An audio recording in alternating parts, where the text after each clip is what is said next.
Қайырлы күн қыздар. Бүгін сіздерге осындай өте дәмді болып шығатын әрі жұмсақ құлпынайлы чизкейктің рецептісімен бөліскім келіп отыр.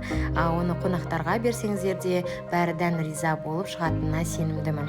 Олай болса, қамырын жасап алайық. Қамырын жасау үшін ең алдымен осылай електен өткізілген ұнымызға қантты және алдын ала дайындалып ерітілген сары майымызды қосамыз. Одан соң бір жұмыртқаны қосамыз да жақсылап сары түсті осындай әдемі жұмсақ болып шығатын қамырымызды илейміз. Ескере кететін жағдай описание бөліміндегі мөлшермен қосуларыңыз қажет. Сондай-ақ осындай формамызды алдын ала дайындап аламыз. Мен кішкене 2 бөлікке бөлдім, себебі менде қамырым үлкендеу.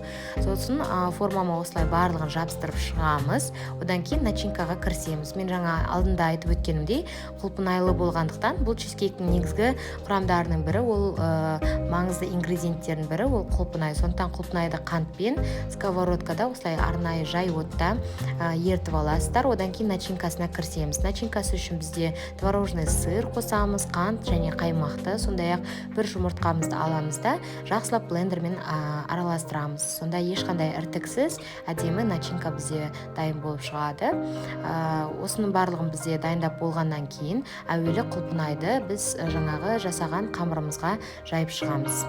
Одан соң міне осындай бір келкі қылып жайып шыққаннан кейін артынша осылай біздің жаңағы начинкамызды құямыз, және бір келкі болу үшін осындай қалақпен туралап шығуларыңыз қажет. Одан кейін пешімізге қойып пісіріп аламыз. Міне біздің өте дәмді чизкейкіміз